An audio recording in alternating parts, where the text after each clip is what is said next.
With only 18 days till Miles of Mayhem, it's a perfect time to tear down this engine. Now for those of you who don't know what Miles of Mayhem is, it's basically a drag and drive event. And what that is you start at one track, you race your car, and then the fun part, you pack up all your stuff in your car, you're allowed to bring a single trailer, and you have to drive your race car 300, 400, 500 kilometers to the next racetrack, sleep there overnight, race the next day, pack it all up, do the same thing for 5 different tracks. And Miles of Mayhem is specifically the Canadian one. We've done it 2 years in a row, and this will be our 3rd year. If everything goes as planned, I'll be taking the SN95, and Gina will be taking the Martian, which is her twin-turbo Fox body. And what drag and drive events really come down to, it's not just one singular thing. It's about having your package...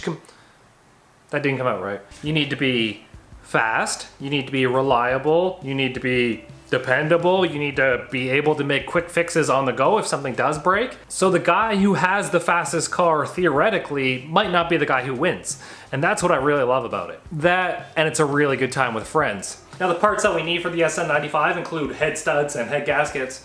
And they're a couple days out, so while we're waiting, we might clean up this engine bay here, put a coat of paint on it so it doesn't look so raggedy, and get rid of the rust spots, and get it ready for when we want to put the motor back in. Probably not the best use of my time, but here's before. Let's start doing this. Well, most of it's gutted. The more that I dig into this, the more that I want to do, but I know that I'm on a time crunch, so I can't really rip the whole wiring harness out of it and redo it. But someday maybe, I don't know. This car is kind of like the bastard child now. I don't really love it, but it's still good to me. It still loves me. I don't know what that means. No one knows what it means. Not great, but at least it's one color now. You looking at my gut? No. Yeah, sure. Well, I just took a little peek. Sounds like you and your fart. And now that it's all one color, we'll just casually sit down somewhere in the shop here and just, you know, wait for parts. Wayne's World. But for real, we have a list of things to do. We're gonna grab Gina's car. We suspect one of the front wheels is bent. When we originally bought the green wheels, they did say that one was bent, and we tried to balance it out anyways. There's a lot of shake in the steering wheel, so I suspect that it's on the front. We're gonna try and figure out what one it is, possibly rebalance it, see if it works, or we'll have to get it fixed before Miles of Mayhem. It's just kind of uncomfortable to drive, unless you like driving with a vibrator in your hands. This front one's definitely got a little bit of bend to it. It does, the brakes are sticking like a little bit. I don't know if you can see that on the camera. Honestly, they both look bent, so I'm gonna pull both of them off and get them checked. However, my eyes might be a little crooked too, so that's a factor. Actually, I see a little flat spot in the rim right there. Whether that's the only one, who knows? Okay. Yeah, that might have been a shake there. I wonder if they can fix that. I think wheel works can. A little bit, push it out. Okay. And there's wheel 2. So... How's 3 and 4? I don't know, to be honest. After what those two look like. Yeah, it's not. Those wheels, completely forked. I just put them back on the car so the car is still movable. We got to figure out a solution with 2.5 weeks until Miles of Mayhem. They are very common full pattern size and stuff, but to get them in green, probably not.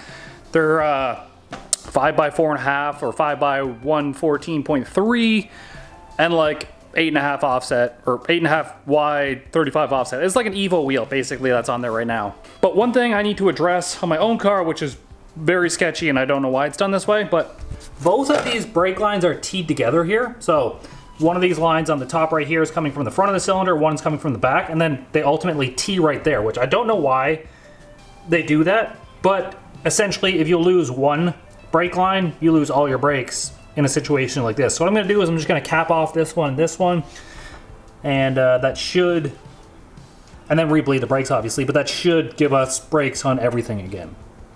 So pull all the tires off, clean that up. These ones have to come off anyways because we're putting brand new PBRs on, and then Gina's actually got some new tires coming as well, brand new DR2s. Not trying to frig around, because frigging around frigs around, I'm trying to win. Probably not a bad time to get the car once over, considering like, yeah. I got the brakes tight, so now we have to do the brake lines. I've got a bar that's just wedged here against the brake pedal. And what the bar does is actually pushes the cylinders in the brake past the reservoir port, so you can't leak all your reservoir fluid down through the cylinder. So when you pull those lines off, it's only going to evacuate whatever's in the line, and then you're not going to have to re-bleed your master when you do that. And there you go. All the joiners are gone. I actually got rid of the 90 for the front, and I just moved that line to here. This one, I don't have a 90-degree fitting here, so I just capped the other side. And then all we got to do is repin it up with some thingamajiggers and bleed the brakes.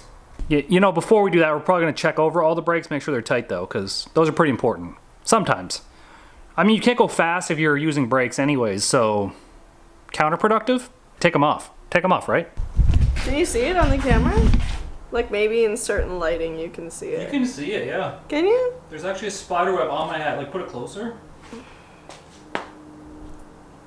Is it too close now? See the spider web? Interesting. Yeah. There's a spider web right there. See that? It's like intricate too. It isn't just like one piece of web. It's like... Somebody laid a spider web and then Kyle's like, I'm gonna just wear this. I didn't notice. Put it back on your head, no? Spider-Man. Spider-Man. There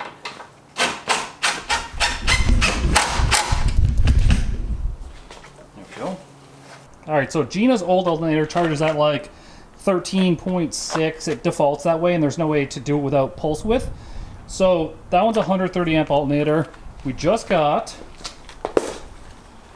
this new 240 amp alternator, and this one actually default charges to 14.4. So we're gonna put that one on today, and we needed that for Miles of Mayhem, and then that also gives us a spare alternator for all three of us, because Gina, Tokyo, and I all run basically the same setup. Actually, Tokyo has that exact same alternator. Does it? Yeah. Twinsies, Tokyo! Twinsies! Alright, so first things first, we'll get the belt off, get the battery cable off, and start unbolting the alternator. Do the bottom one. Get that bottom one. Call the bottom one the Pillow Princess. I like being Pillow Princess. Oh my god, look how empty it is in there now. So And the new one's black, which is nice. I guess, so yeah, it kind of matches the rest. Can we get that other spacer that I dropped? Yes. Is it like the spacer doesn't quite... I don't know what it is. Gina's got more high output power now. So we put the belt back on, connected the battery wire, and now more power, baby. High output power! Alright, when you fire it up this time, it should be on the dash, it should say 14 something.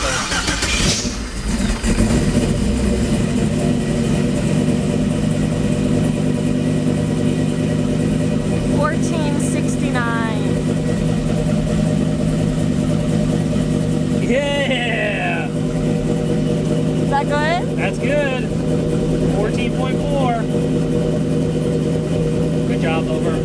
Next step for greatness, because we don't really have a truck anymore, we just borrow Dan's. But we got the Hellcat. We need to put the hitch that we had on the old Hellcat on this Hellcat, so we can at least tow a trailer and carry some stuff maybe. And while I do that, Gina's actually got an oil change for her car, because I don't think we've changed the oil since, you know, last Miles of Mayhem. No big deal. Like Dang, Gina got that new. I got a new jack. It's just a little baby one made out of aluminum so that I can... Well, I think this part's aluminum, I think this part's steel. Oh, whatever. New though. It's supposed to be like much lighter. So when she carries her own shit. I seen you do that. I didn't. You didn't see anything. You didn't see anything. I was just looking at it. Them Elton John sunglasses. You like those? They're not even sunglasses. They're just like, they're literally just sunnies because they make everything yellow.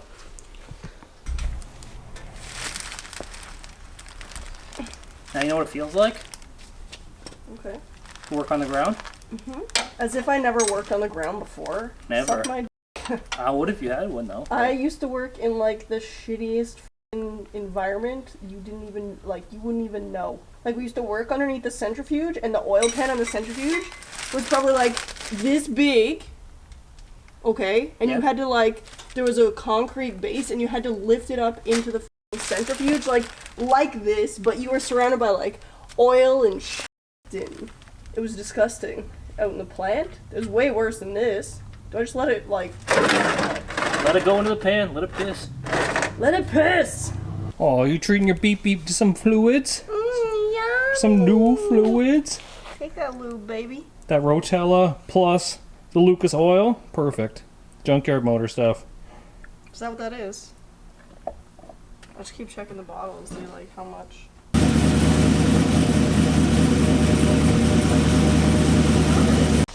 That hitch though, you do have to cut the inside of the tips a little bit, like right here, for it to fit around the hitch, but no big deal. Oh yeah, Gina making that list. Okay, we need like the hand rags, hand wipes. Yes. What else? Hoses and fittings. It's on. On like Donkey Kong, and I got an idea. 1 second. What's doing over here? Having fun. We didn't buy a 700 horsepower car not to tow things. We didn't? No. Okay. You're gonna tow me? Tony?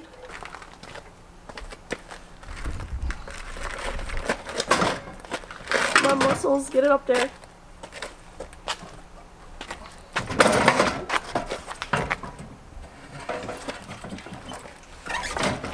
Perfect.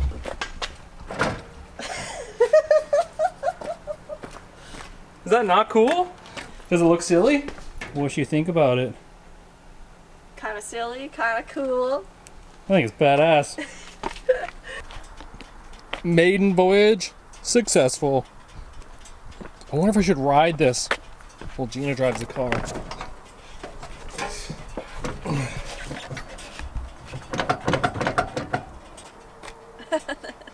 I'm ready. For what? For me to drive away with the car? Yeah. You on top of it? Man, this car got some sick bass to it. Okay. Yeah, bass? B-A-S-S? Bass? Sick bass. Maiden voyage. Mint. We didn't actually use the tank trike this time. We just wanted to see if we would pull it. We're actually going down to Edmonton next weekend. We're gonna grab another trailer for Gina's car, this Mustang. Gonna build a hitch for that one. Don't kick my car like that. Basically the same trailer as my drag and drive trailer, but we're just gonna pull it back with this car, so. No truck anymore.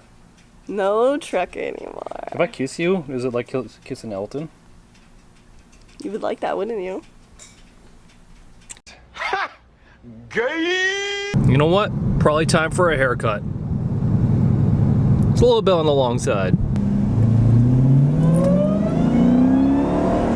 And after, I just got rid of it all. Why not? I can always grow it back out. And I kept the mustache because, like, if I'm gonna do dirty things on the internet, might as well have one. You probably didn't hear about it because I went under the name of Mike Honcho. Oh man, chunky face though. You have to start hitting the gym some more. I've been bulking a little bit because I want to be like, yeah, I got a little bit of muscle so I can wear a muscle shirt. And then, because I got a muscle shirt, but I didn't know when the muscles were coming in, and then I found out you gotta work for them, so. Dang, I'm not even used to looking at myself. I looked at the camera and I was like, who's that guy I'm filming right now? He should be doing modeling and stuff. Anyways, if you guys have anything to add to this list, I'll give you a quick once over it right now. I think that was written in marker and you can't actually rub it out. This is what we have for the trailer so far. I am gonna bring a spare fuel pump as well. Just pause it on screen, I don't want to run it too long. But if you got anything to add to that list, let me know what it is, because we definitely want to have the trailers full of useful items and not junk. Oh my god, my cat's yelling at me. Stop it! It's currently the weekend. This is how things are going to run out. It's Sunday right now. Parts should show up Monday, Tuesday, Wednesday maybe. But a lot of the parts are in Edmonton. So the head studs, head gaskets are going to Nick in Edmonton. I got to go pick that up. But we're also going to Anime-thon, which is an anime convention. Monkey Do Luffy. And that is also in Edmonton, and we got that this weekend. So I think what we're gonna do is we're gonna save the parts run to go get the head gaskets, head studs until the weekend, and grab that all at the same time, come back, and that'll be a Monday, and we have to leave for Miles of Mayhem on the Saturday. So we'll have roughly 5 or 6 days to thrash, put this thing back together. Good thing I've taken it apart about 473.7 million times, and we could probably thrash and put it back together in a day or two.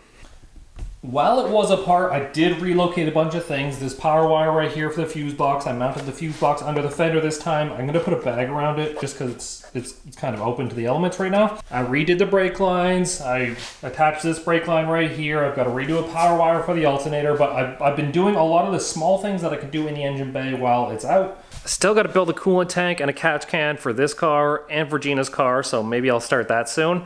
But today's Sunday, today's car meet day. I'm going to enjoy it. I hope you guys enjoyed it. And you know what? I'm just living my best life right now. The F1 cart will be making a comeback. I'm actually looking forward to finishing it. I actually bought the drive shaft adapter. This is the billet drive shaft adapter. This bolts on where the sprocket goes, and then a U-joint can obviously bolt onto that, and that's what we're gonna use to power the cart. But as you can see, our space is limited in here. But next year we should hopefully be on track to like get a bigger spot or figure something else out. And that's kind of what I'm gearing up for. I don't want to burn myself out trying to build stuff and move stuff and do it all in here. I'm just kind of on cruise control. We're going to enjoy Miles of Mayhem. We're going to build the small stuff. And then when we get a bigger spot, we'll be able to handle more things at one time. And that's what she said. I love hanging out with you guys. I'm not going anywhere anytime soon. I know the videos haven't been uploaded as frequently, and maybe I'll have a spurt of videos that come up frequently more often. We're gonna try and do a long form video for Miles of Mayhem instead of a short form one, I think. So it'll be like an hour, hour and a half video of the whole series and make it kind of like a short movie. And besides that, we're prepping for Miles of Mayhem, baby. Peace easy, get heavy.